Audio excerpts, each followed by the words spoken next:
Welcome to Life, Lessons, and Laughter with your host, Glenn Ambrose.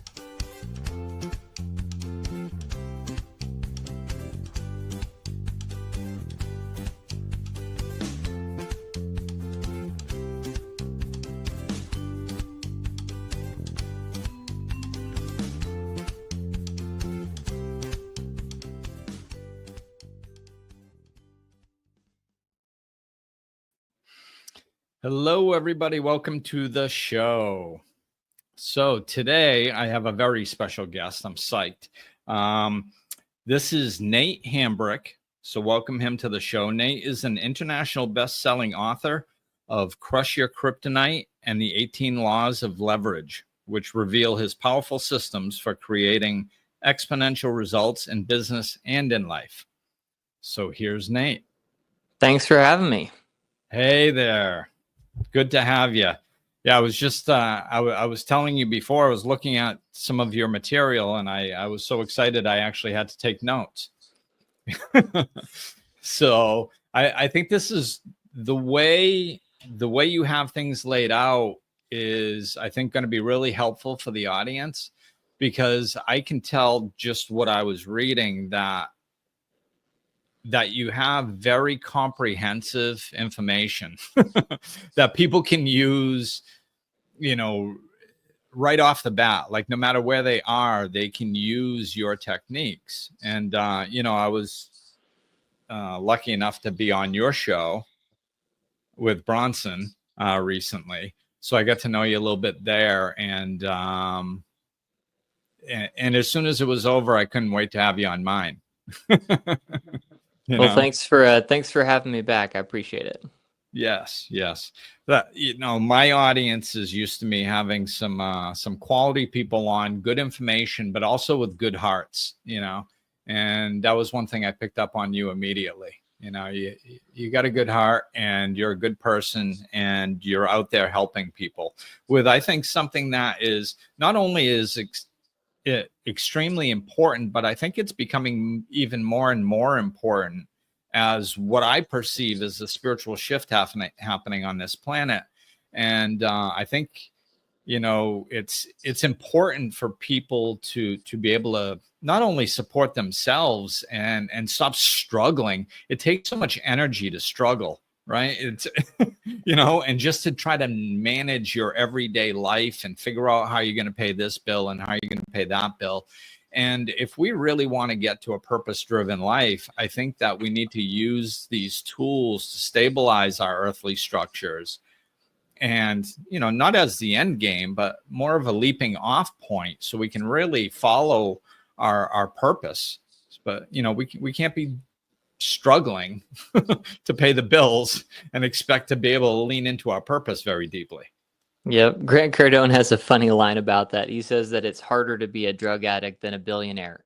And the reality is, succeeding is challenging. It's very difficult, but it's a lot easier than struggling every single day. It's a lot easier than waking up every single morning, dreading the alarm clock, dreading work, dreading all of that. So anything that I can do to help your audience grow and make that a little bit easier, I'm happy to help. That's awesome. I agree with you 100%. So yeah, like I mentioned, I think we can kind of jump right into the laws, because as I was going through these, I was like, wow, these are powerful. And the first one I wanted to touch on was Law 2, use other people's money. Sure. Now that sounds great for many reasons. And one of them is because, a lot of the people that are struggling don't have their own money. So using other people's money is a great idea, and it's something that wealthy people do. So yeah, let's lean into that to start off. Yeah, so maybe a good place to start is just recognizing that there are already people using your money currently, right? If you have a bank account, the bank is currently using your money and they're basically robbing you blind. They're not paying you hardly anything for it, okay? And, knowing that not even the banks bank with themselves will tell you everything you need to know about that. And so I'm not opposed to having a bank account, obviously. But once you realize how powerful leveraging OPM, so other people's money, is, you realize that, there are assets out there that you can buy. There are things you can do with other people's capital that you couldn't do by yourself. And so I'll give you an example. One of my friends, I call him in the book, Derek the firefighter, just made a regular firefighter salary, which is not a ton by any stretch of the imagination. But what he did have was he did have time, because firefighters sit around, they do have some downtime, right, in between all the things that they're doing. And so what he did is every other year, he would use other people's capital, raise capital from friends and family, raise capital from the bank, and he would buy a property with 5% down. He would move his family into it. And then the years he wasn't moving his family, he'd buy another property with 20% down. And then, 7 to 10 years later, he had 12 of these properties, and he sold all of them, took the $1.8 million in capital that he had grown, and then put it into what's called syndicated real estate, where basically he does nothing. And he makes, 18% interest on 1.8 million. And so he retired from needing to work very early on, and now he does things that he loves. And so he loves working. That's the funny thing about it. Maybe not everybody I meet, but a lot of the people that I know that retire financially in their mid to late 30s or even in their early 40s, the funny thing about it is they immediately go back to work, but the way that they go back to work is completely different, because they don't have to work. They want to work. And so the way they show up, the work that they choose is very, very different. Yes, absolutely. And there's probably a psychological aspect to that as well. It's, if you keep putting the pressure on yourself, like, I have to go to work, I have to do this, I have to do that, it's just natural to start to rebel against that in your head, because we're basically playing the victim, which I talk about this with people all the time. It's, we wonder why we feel like we're under pressure all the time and we hate our lives. And it's like, well, what do you do every day? Well, I have to go to work. I have to get gas. I have to go to the grocery store. I have to. It's like, no, you don't have to. You're choosing to. And they're good choices, by the way. You should be patting yourself on the back. Like, you're choosing to go to work because you can feed your family. Good choice. You're choosing to get gas so you don't run out of gas on the side of the road. Good choice. So if we shift that, we're going to rebel against it a lot less. And, and leaning into what a great feeling that is, going to work because you want to, doing what you want to, not what you have to, Warren Buffett says that he tap dances to work every day, which I hope I'm tap dancing to work every day. I don't know how old he is. I think he's in his 90s at this point. So it is possible, but it's very rare. Very few people love to work. I love to work. I love it. I get fired up to go make the world a better place and do things I care about. Yeah. Fortunately, same here. I started my business like 12 years ago, and that was a major aspect of it. And it's to do what I love. And what's beautiful is, life still happens. I go through difficult times sometimes, but no matter what's going on, no matter the mood I'm in, if I have to work with a client, it gets put on the side and I can just completely engage in that. And, it's been a saving grace at certain times when I was going through difficult times to be able to get lost in my work. And then now here I am leaning into a whole new career, and just how I figured out what I was going to do was what brought me joy, not what I needed to. So what brings you joy these days? Like, if you were to condense it down to your top 2 favorite things to do, what would those be? Like, socially or work-wise? Sure, either, both.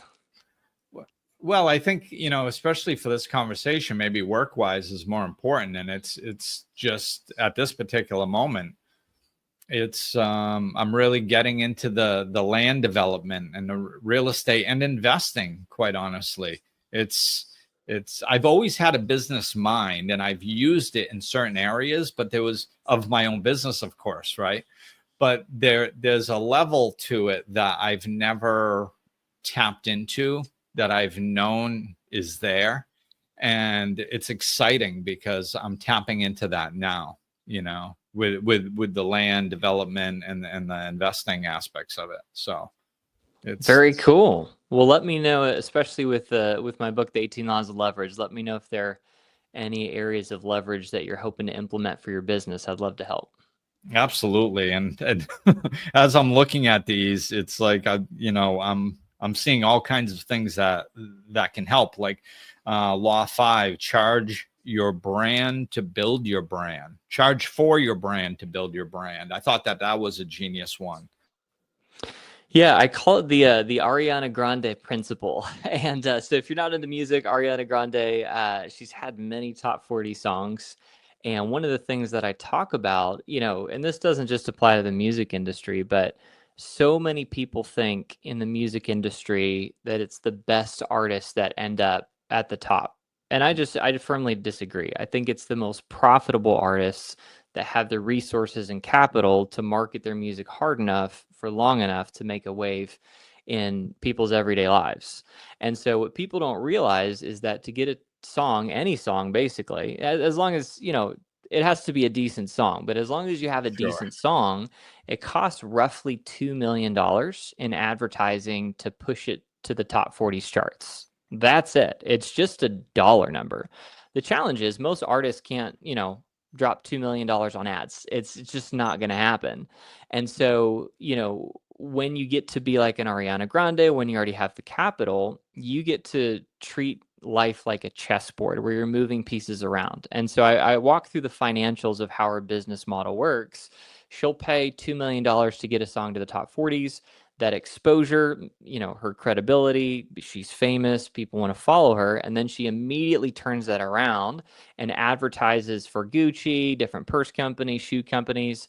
And I forget the exact number, but she charges something like $900,000 per post for companies to use her image. Okay.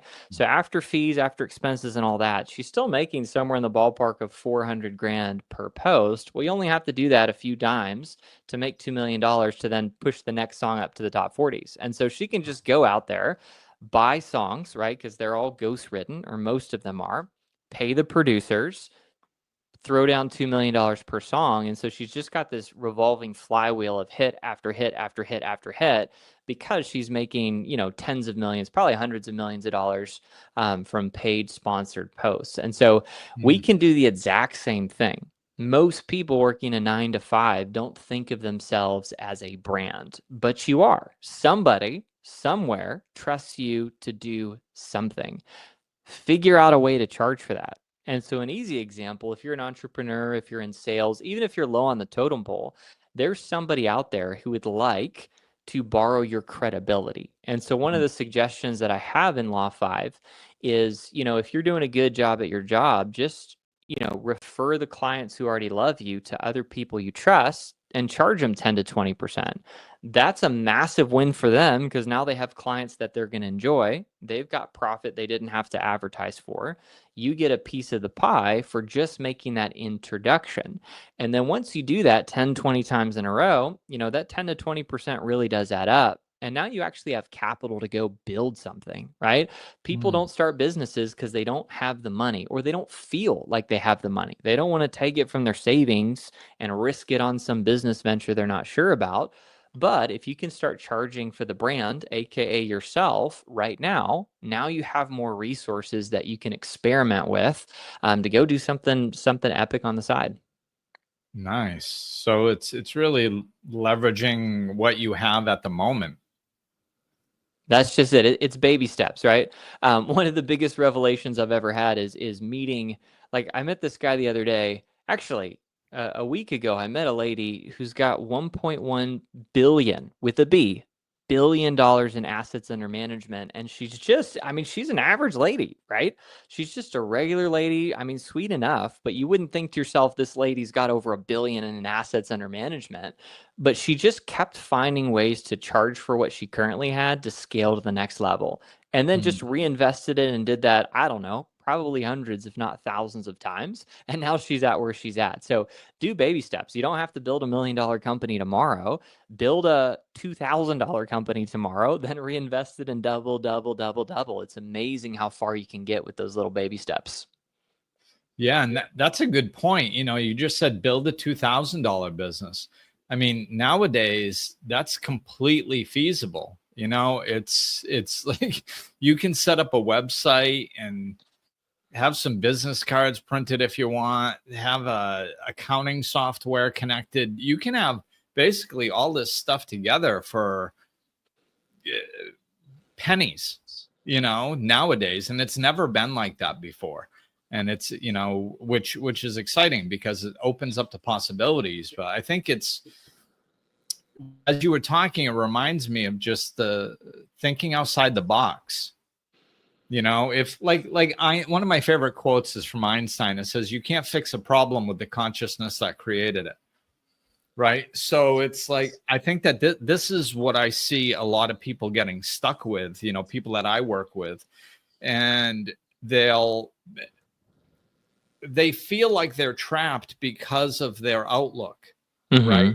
They don't know a different outlook. They only know the outlook that they have. So when they hear people like me or people like yourself talking, it's very easy for them to push it aside and go, yeah, but they don't understand. Like, I don't have any money. I don't have anything to start with. Nobody's going to pay me for anything, or, you know, stuff like that. So, I mean, what do you say to people like that? Yeah, I mean, you can either give up or you can go learn from the people that have already done it. Like, it's a life-changing moment. It's a giant relief in realizing that no one's coming to save you. No one's going to build your dreams for you. You're the only one that's going to go build it. And once you accept that, then you can make the necessary changes in your life to go do bigger things. And I will say, find somebody who's 5 to 10 steps ahead of you. One of the challenges with books, and I love reading books. I've probably read over 1,000 self-help books. Like, no joke. I've read a lot of self-help books.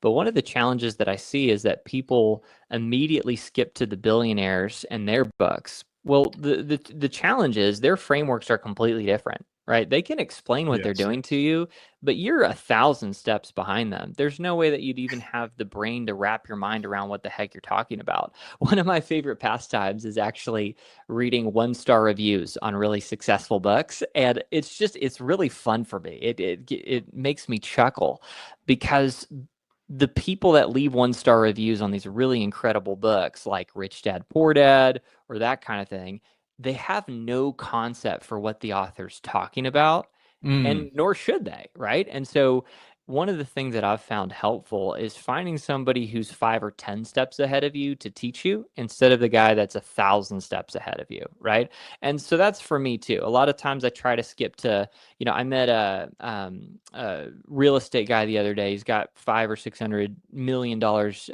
in real estate.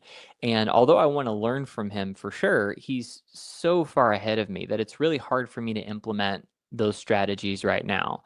And so I'm better served learning from somebody who's, you know, $5 to $10 million richer than me, learning those things, applying them, mastering them, and then leveling up from there. So make it easy on yourself. If you feel like your life's going nowhere, right? Remind yourself that you are in control.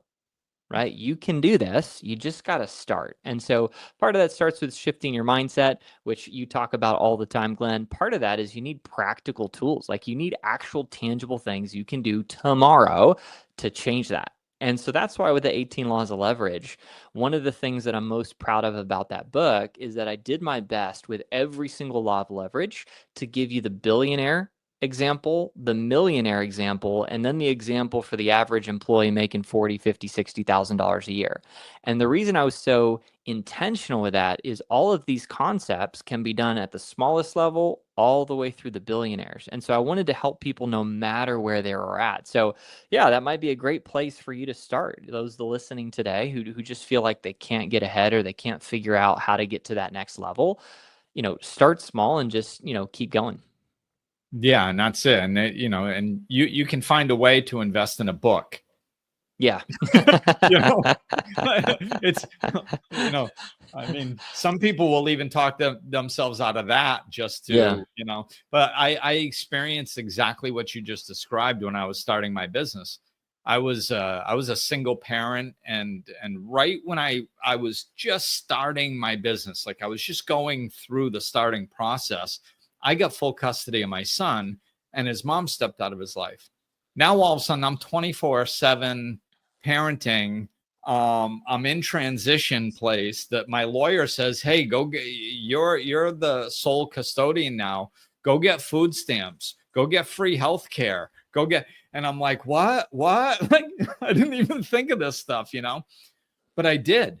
So I was literally collecting food stamps when I started my business, you know, supporting my son and I. And I spoke with a very highly successful friend of mine.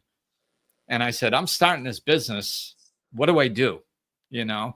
And he gave me this advice, and he said several things, but one of the things he said is, he says, well, you know, you're going to need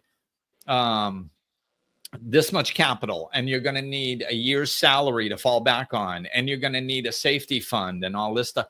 And I'm going like, huh? Like, I'm collecting food stamps. Like, how? And I have no time left.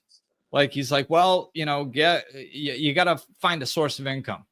So like, go start working at a restaurant a couple shifts a week and start just banking that money. And I'm like, so I'm going to work for another 5 or 10 years trying to save up $30,000 to start my business. Like, it's not happening.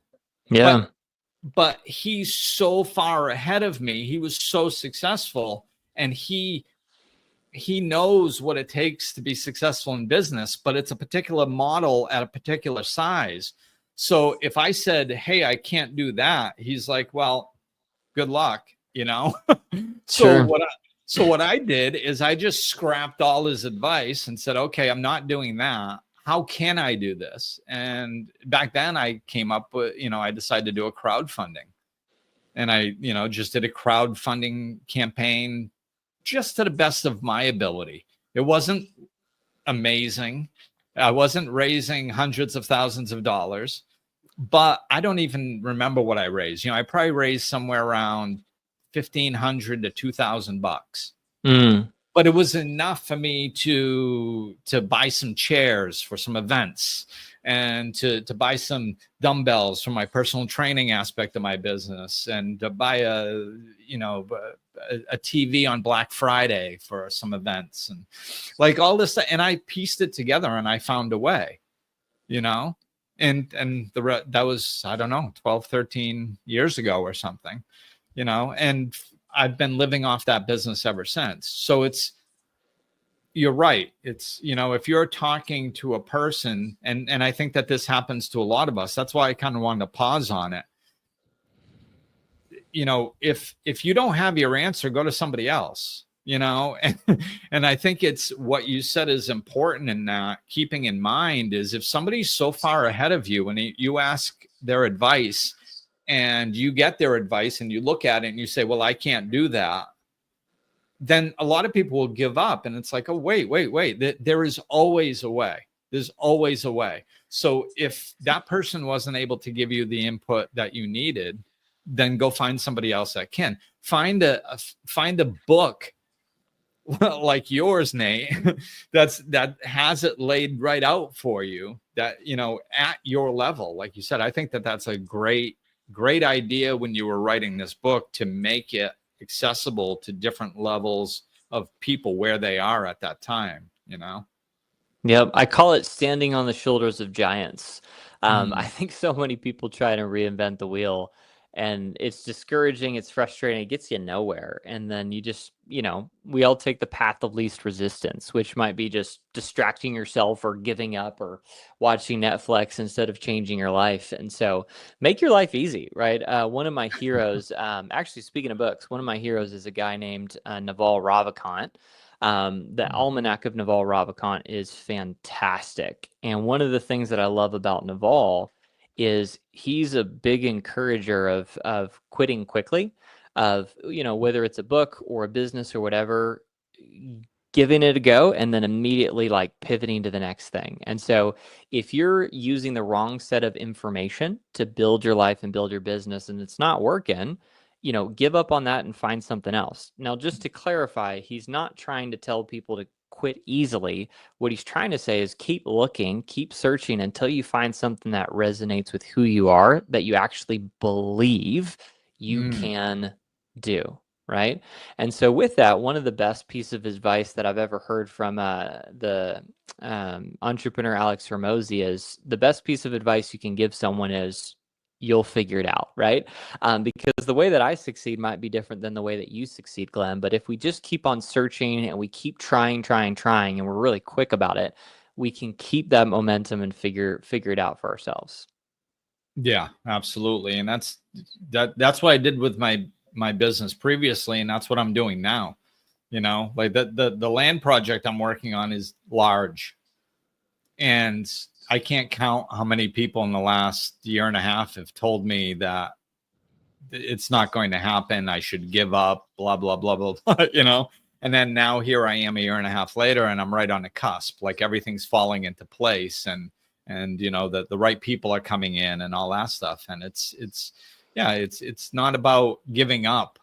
It's about, you know, finding a way. And we will, as long as we keep putting little bits of energy towards it. That's what I did when I started. Like, I was kind of resting for a few years, really. I mean, I still had my business and everything, but I was exhausted, man. You know, I was an alcoholic for 20 years, and then I woke up and I had a kid. So I was a parent for 20 years, and I'm starting this business, and I was exhausted, and I just kind of rested and let my business coast a little bit. And when I needed to get from that space of, and you know, this can look like me resting, but it also can look like people going to work every day, but feeling stuck in their situation, not knowing how to get out. Yeah. So what I did to, you know, that law of physics that, you know, an object at rest tends to stay at rest. I was like, okay, I need to feed energy, because I'm kind of used to having a lot of downtime. And I'm generally a very productive person, but the last few years I've really rested. So how do I get myself moving again into a direction? And what I did is I made a promise to myself that I would take one piece of action every day towards my dream, no matter how small it was.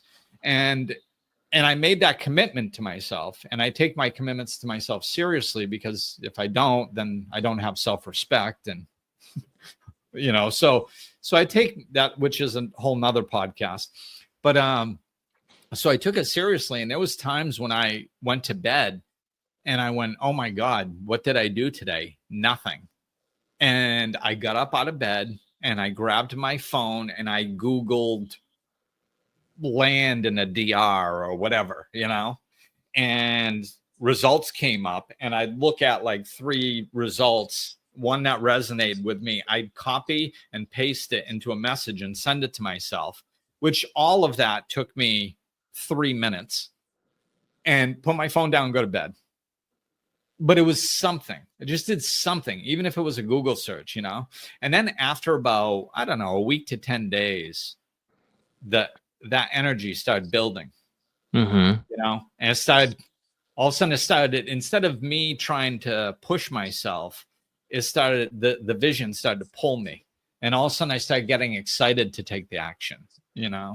Not to mention, and I'm not a psychologist, so I'll probably butcher this, but I've learned for myself that if you dwell on your dreams right before you go to sleep and dream, your brain's actually going to work on it while you sleep. It's pretty incredible. One of my friends turned me on to this. Anytime he has a problem he's frustrated with, he'll revisit it for 30 seconds right before he goes to bed. And he does his breath work and stuff so he can still sleep. Like, don't let this keep you up. But he'll think about it right before he goes to bed. And a lot of times he'll wake up with a solution. And that doesn't happen all the time, right? But that can be really helpful. It's also really cool because if your mind keeps dwelling on your dream, even as simple as going on your phone and then getting 3 properties and then texting it to yourself, not only does that help you with momentum tomorrow, but also your brain's thinking about it, you're dwelling on it, and so you have more energy moving towards that goal. So I think you almost hit the trifecta. It's helpful because progress is always helpful. It's helpful because your brain can process it during the night. It's also just helpful because you're emotionally going to be drawn towards that more. So I love it. Yeah, absolutely. And I think everything is energy. And if we keep putting energy towards something, that energy starts expanding. And so, and I think this is hilarious to me. I love the synchronicity of it. But exactly what we're talking about goes right into law 8, which is think more than you work. So could you explain that to us? Yeah, I think so many people, they get trapped in spending all of their time either with their family, taking care of their family, or they get trapped in their 9 to 5, that they don't have enough time to look up, take a breath, look around, and figure out what they want to do next. And we all have friends like this, right? I've been this before, right? Where you're so focused on just making it through the day, you don't have time to find better solutions to your problems. And so going back to the person you described earlier who might feel trapped where they're at and they feel like, oh, you don't understand, Glenn, I can't because of X, Y, and Z. I'm going to make an educated guess that they're trapped by their 9 to 5 and that they're putting all of their effort, all of their mental and emotional resources into just keeping that 9 to 5 going. Of course, they can't figure out anything. And so what you have to do there is you have to be disciplined and say no to work tasks, which is hard to do. It's really, really hard to do because your employer, their job is to keep you as busy as humanly possible without you quitting. That's their role. Okay.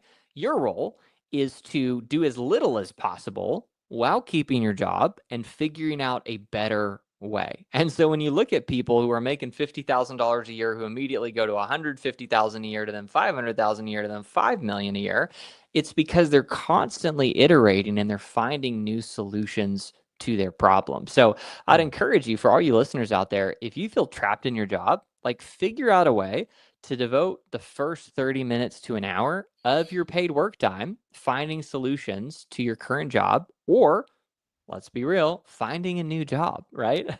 Or finding a new employer or finding a new way to do this, right? It is up to you to carve out that time to make it happen. And since we're on the subject with the 18 laws of leverage, I mean, I wrote that during a really busy time. I've got an 11-month-old son, and it takes a lot of work to write a book of that caliber. I spent probably 1,800 hours on the book. I had 82 or 83 drafts. I had 11 rounds of professional editing. It takes a long time to do that. So what did I do? The very first 2 hours of my day, I was waking up early, immediately waking up, going to my computer. 10, 12 minutes later, I'm working on the book for 2 hours before I clock in. And I did that every single day, basically, for a very long time. And it all adds up to something that will pay me forever, right? And so it is worth it. It's hard, but it's so worth it. So I hope that's encouraging for all the listeners at home. Yeah, absolutely. And that's exactly what I think we need to do. Is I remember when I was playing around with starting another business before I started the one that I have now. And I remember one time I had like a half an hour, and I was leaving one job and I had to pick up my son or something. So I had this little half-hour block, and I run into the bank and I set up this business checking account and get out, and I'm going, and I was stressed out, and I was kind of starting to feel sorry for myself, and I went, whoa, wait a minute. What, like, if there was a guy who was a single father and he wanted to be a successful entrepreneur, what would his day look like?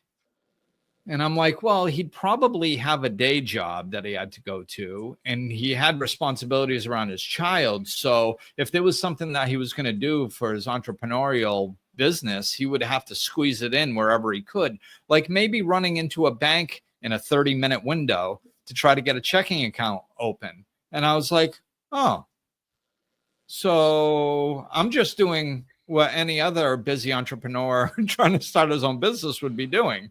It's not that, it's not that ridiculous. I just have to push myself a little bit in order to get what I want, and that was my version of it. But I think a lot of people, like we've touched on this twice from different perspectives. And I think it's an important one, is that carving out time. Everybody says they're so busy, they wear it like a badge of honor how busy they are. And I mean, now granted, when you've got kids, I get it. I was a single parent, so it's, I experienced this, so I understand it. But that was when I started my business. And, when we look at time, if we sleep 8 hours and we work 8 hours, then there's 8 hours left over. 8. Like, now I understand that we have to shower and eat and stuff like that. But I mean, for the average person working a full-time job to have 4 hours or maybe 2 hours or at least 1 hour of downtime every day is completely reasonable. And usually people fill it with Netflix. So it's like, well, and then this is the funny part to me, is because people will say like, well, show me that all this work that you're telling me that I'm going to do is going to pay off in the long run. They like need 100%. a guarantee. Yeah, I want my guarantee. Uh-huh. And it's like, well, why do you want your guarantee? Well, because I don't want to waste my time. Oh, okay. You're already doing that. Right. So sitting around watching Netflix, not doing anything to better your life is not wasting your time. But putting energy towards building something that can change your life and, give you the life you want, that could be a waste of your time. I don't think so. And to me, it's, as somebody who's done this a couple times, the enthusiasm starts building. As you're putting that energy towards it, it's fun. It's exciting. When I was building my business and my, at nighttime and my son's laying on the floor watching TV and we're winding down, getting ready to go to bed. And I've got my laptop in front of on my lap at, 9:30, 10 o'clock at night and just doing a couple little things. I didn't have to make myself. I was creating a business, doing what I loved. I wanted to do that. I had a hard time putting the laptop down, not picking it up, And no effort's wasted in that. I was chatting with Right. one of my friends yesterday about that even in the failures, like the businesses one could start that fail or the things that don't work out, none of that's actually wasted. In high school, I was very devoted to music. I did, 30 to 40 hours a week for 7 years on end. I commercially produced 11 music albums that I ghost wrote. And, I thought I was going to be this big rock star and amazing ghostwriter to the stars. Didn't work out that way. I get a tiny $80 check a month from my royalties to this day. But the reality is everything that I did, I still use, right? As a musician, as a ghostwriter for music artists, I learned how to launch songs. I learned how to get 200 to 300 people together to launch a product. And guess what? I still use that today, right? My new book, The 18 Laws of Leverage, I'll do 100,000 sales on it. But to do that, I had to convince 832 people to get together and help me launch this. That's close to 1,000 people, right? And so all those skill sets that I built as a 17-year-old, 18-year-old, 19-year-old, 20-year-old kid, where I failed, it's still paying me dividends today. And all of my current failures, they're still getting me closer to tomorrow's goals. And so none of that effort's wasted, to your point, right? When you were, rushing to the bank, when you were sitting on your laptop in the evenings, like making stuff happen, a lot of those skill sets, a lot of that tenacity that you built up has got you to where you are. Oh, absolutely. And most of it failed, like welcome to entrepreneurship. Right. I was constantly studying marketing strategies and doing all kinds of things like that, for years. And at least 90% of it failed. And then, but it's energy though. It's we're out there in the game. We're playing, so you're putting energy out there. And when the right thing comes across, you're there in the game, ready to grab onto it. And it doesn't take the 90% that failed. I obviously didn't need, because my business was a success. I didn't, so just because those failed, I was still out there in the game, putting energy towards looking, trying. And then all of a sudden that one thing comes through. Like for me, it was Insight Timer, the meditation app. I'm doing all these things and boom, boom, boom, boom. And, most of it's not working, but whatever. And I revamped my business and downsized it. And I was like, I got rid of the personal training. I didn't want to do that anymore. I got rid of the events. I didn't want to be an event planner. And I fine-tuned over time into what I really enjoyed doing. And it was basically, there was a few little things, but it was basically life coaching and my podcast. And when I thought about my podcast, nobody was listening to it. Mm-hmm. So I was like, should I even bother? Mm-hmm. And I was like, well, yeah, but it's fun. I enjoy it. I said, okay, keeping. And that's what I did. And then all of a sudden, like 6 months later, I come across Insight Timer and I'm like, wow, this thing has a lot of different, not just meditations on here. I wonder if I could upload my podcast. I don't know, but I was so in the mode of possibility and reaching out and following leads and doing that because I had been doing it for so long that I actually didn't let that pass. I emailed them and said, hey, can I upload my podcast? And they were like, sure. Yeah, you can do that. Here's the process. And I started doing that. And then within a few months, all of a sudden I have a global audience. Wow. I'm really international. Cool. Yeah. My podcast just blew up internationally and I've got people from literally all over the world wanting to work with me. So but that wouldn't have happened if I wasn't in the game doing all the things and have the habits formed, the successful habits of just doing and doing and doing and putting energy towards, Yep. Opportunities are like buses. There's one coming every half hour. But you have to be ready for them. That's the thing. Like the opportunities come to those who are ready for it. I get opportunities all the time, constantly. I can't even pick up a fraction of them, but I'm also ready for them. So you've got to prepare yourself. You've got to be ready so that when that opportunity comes across your lap, you can take full advantage of it. Yeah. And that's one of the things that I teach my clients. Like there's a saying, opportunity only knocks once. Yeah, like, no. I don't know who created that. I have no idea. What are you talking about? Yeah, it doesn't. Not only does it not only knock once, that's all it does. Incessantly is knock. Yeah. It's its only job. Like, it's constantly knocking. Like,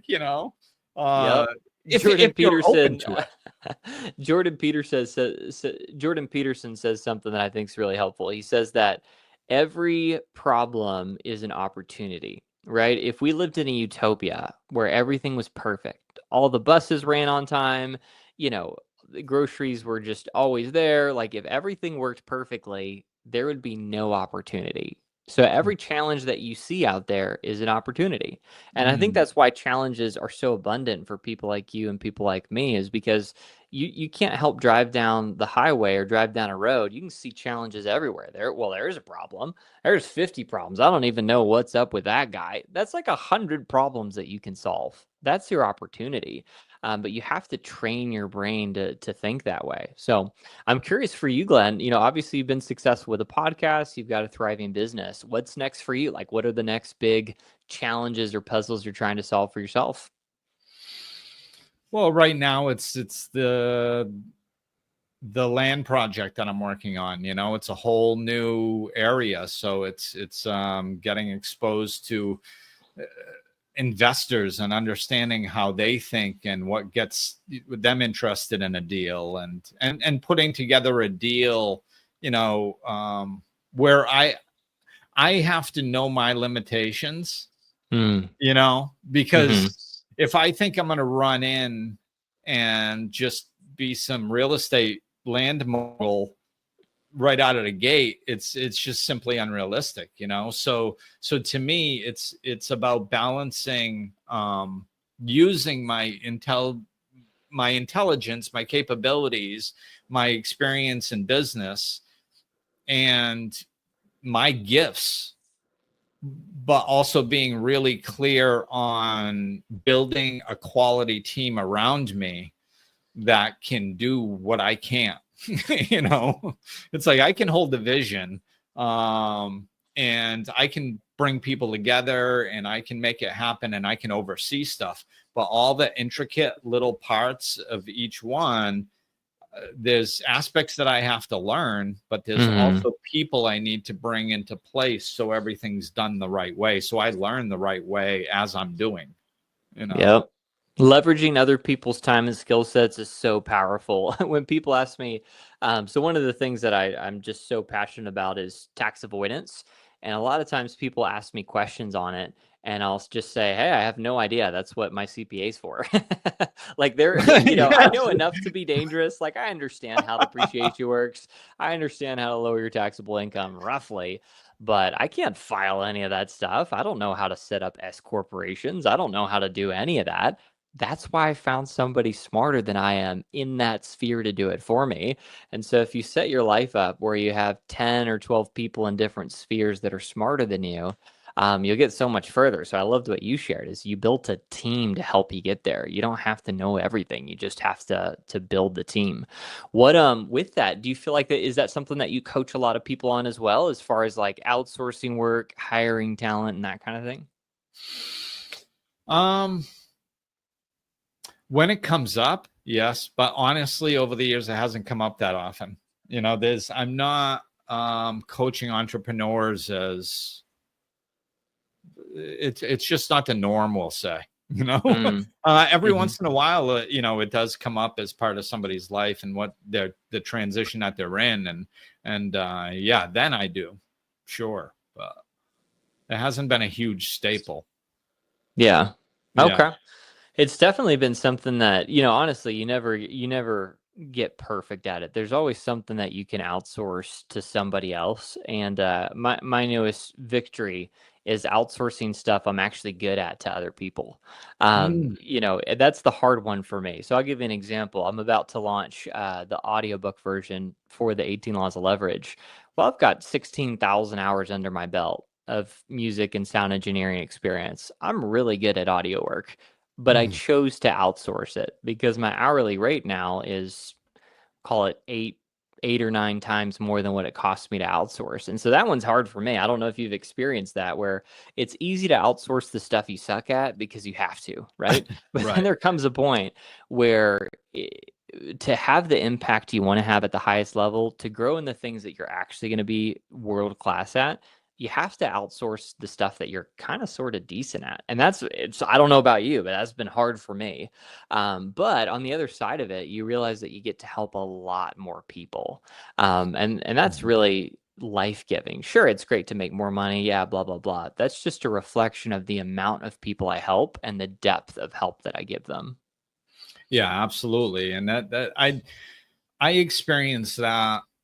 Oh, I don't know, maybe about 7 years ago now, maybe a little more. And I was starting to get burnt out because I was doing everything myself, and my son was still young, and it was a lot of energy, and I was just like, and my business was doing well enough where I didn't have to, And fortunately, I had, like, my producer at the time for my podcast was, he's very business minded and this type of stuff. He's like, Glenn, let me do some of the, let me help you out. Let me take some stuff off your plate here. And I was like, oh my God, great. And we worked it out. And I'll tell you, I had to go through a learning curve. And I didn't know I was going through one, which made me go through one longer. But now in hindsight, I probably went through that learning curve for like 3 years. And I smile because that sounds like me. Keep going. I'm listening. And he and a couple other people that I had helping me at the time took the brunt of it, because, like, I'm as nice as pie until I get to a certain point, and then I can get very matter of fact and straightforward and a little bit pushy if I need to, and it came out on them a little bit, and I look back on it now, and after some time, I realized that that's what I was doing. I was so specific and so focused on professionalism, and everything was a reflection of my image, which was ego based, right? Mm-hmm. I wanted to be the professional one. I wanted to have the things, and everything wasn't perfectly on time and everything. And my standards were a little bit too high. They were pushing me a little bit, but I could develop routines and stuff, but it was still a lot of work for me. But other people function differently. Sure. Yeah. So over a little bit of time, I started realizing, I was like, Glenn, relax. Like, why did you hand this stuff over? To have less stress in your life, not to have more stress. Is it really that important if it goes out first thing Tuesday morning or if it goes out Tuesday evening? If it's going to go, if you know it can fluctuate, then just tell people it's going to be out Wednesday morning. Mm-hmm. Instead of telling them that it's going to be out Tuesday and then have it not hit until Tuesday night and that not being okay for you. Like, adjust and build in some breathing room so you're not so anal and freaked out over every little thing, Uh-huh. Yeah. That's good advice. Releasing other people. Dan Martell talks about this in Buy Back Your Time. The whole point of leadership is to completely offload it to them and give the responsibility to them to see the project all the way through. And it's a challenging thing to do at the start, because when your employees or your outsourcers don't do things up to your standard, it's very easy to just take over and finish it for them. Right. And you can't do that. That defeats the whole purpose, right? You're adding stress to your life instead of removing it. And so it is a beautiful thing where when you can take an outsourcer, an employer, or whatever situation you have, and they return a project not to your standard, and you just say, hey, we talked about the standard, let me know when it's done, and then just send it back to them. And then after a few tries, if you have the right employee or the right outsourcer, you do that 5 or 6 times in a row, and they'll give it to you right the first time. And it's such a beautiful thing when you get there, but it's uncomfortable. It's really uncomfortable, using other people's time, using other people's skill sets, but it is a game changer when you get there. Yeah, and I think a lot of people envision it like I either do it myself the right way or they screw it up. It's like, wait, there's another option. Yeah. I need to put a book together of unhelpful quotes, right? If you want to do it right, do it yourself. That's going in the book of unhelpful quotes. Yes. Opportunity only knocks once. What the heck are these quotes talking about? We should compile them all together. Guaranteed quotes to make you unproductive and unsuccessful. It takes money to make money. Yeah, there's a good one. Yeah. All this stuff is just, that you have to work harder to make money. Mm-hmm. It's like the hardest workers I know make the least amount of money. So that ain't true. That's a good idea. I'll go in with you on that. Yeah, 50-50. We'll co-write it. Yes. Well, actually, it'll be a trifecta. We'll just ask ChatGPT. It'll give us 500 unhelpful quotes, and we'll pare them down to our favorite unhelpful quotes. So true, though. It is extremely motivating to meet someone less talented, less hardworking than you, who's just crushing you, right? It's so motivating, right? And I've met a lot of people where I'm like, I am positive your IQ is lower than mine. Why are you helping 10 to 20 to 50 to 100 times more people? And it's really convicting, right? I look at it from a place of not looking down on anybody at all. I look at it from a place of, how is somebody with fewer talents and God-given gifts better than I am? And it really, it's extremely motivating. It makes me make the hard decisions I don't want to a lot of times. And so it's always good in life to have an example of what to do and another example of what not to do. And we all need both to drive us towards the best version of whatever our calling is in this world. Well, I see why you're so successful, Nate. It's like that. I can't count how many times in this conversation that you brought up an everyday situation that people see as a problem, and your take on it is that it's an opportunity. It's just, and that's, I think that's a necessary part of it. It's just people like, oh, look at this person. Like, you stay out of the victim mentality where most people get sucked into it. Look at this person. I'm better than them, and they're kicking my butt. Oh, this isn't fair. And so now they're a victim. They're not motivated to make any change, and they stay stuck. And now they're even more depressed because it's one more reason that life is not fair to them. And whereas you look at it and you're like, oh, okay, there's an opportunity for me to learn here. This person, if I'm more talented than them and they're doing better, then there must be something they're doing that I'm not doing. So I can learn from what they're doing. And there's no reason why I can't at least hit their level or go higher because they're doing it.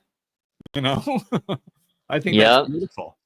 Average people built the world we live in. Yeah. It's so true. Average, just regular, everyday people built it. So I'm glad you brought that up because, to me, that mindset is just, no brainer. It's commonplace. But you're right. A lot of people don't think that way. A lot of people would get frustrated or they'd blame society or something they can't control. When the reality is, at least in America, we get to control our results, right? We really do for the most part, right? Don't get me wrong. Unfair things happen all the time, like forever till you die. But we get to control our attitude. We get to control our effort, and we get to control the things that we do. And so when people are successful, it's usually because they did something, or they're connected to somebody. And so you can reverse engineer their process and find similar success. So. Yeah, absolutely. Yeah. And like you said, even when you're connected to people, it's that people will use that as an excuse. Oh, they knew so-and-so. It's like, we all know people. I can't count on how many times I've hopped on calls with people that I just cross paths with somehow. And I'm like, hey, you want to hop on a call? We'll hop on a call. And sometimes nothing comes of it, but I make that connection. And then sometimes it's 2 years, 4 years later, all of a sudden a situation arises and I'm like, hey, I know who to contact, and then all of a sudden it works out. So yeah, everything is an opportunity. Nothing that we see other people doing can we not, we can all reverse engineer that, like you said. 100%. Well, it's really cool to hear that you're encouraging people to, live bigger and fuller lives. I'm a huge advocate for that. So thanks so much for having me on your show. I really appreciate it. Yes. And thank you for all the info. I think it's great. And, I think people could benefit tremendously by your books. So everybody go and get his books, please. The 18 Laws of Leverage and Crush Your Kryptonite as well. Both of them are sold everywhere books are available. So buy it, and I hope you get a ton of value from it. Awesome. All right. Well, thanks for being on, Nate. And hang on. I'll be right back to talk to you.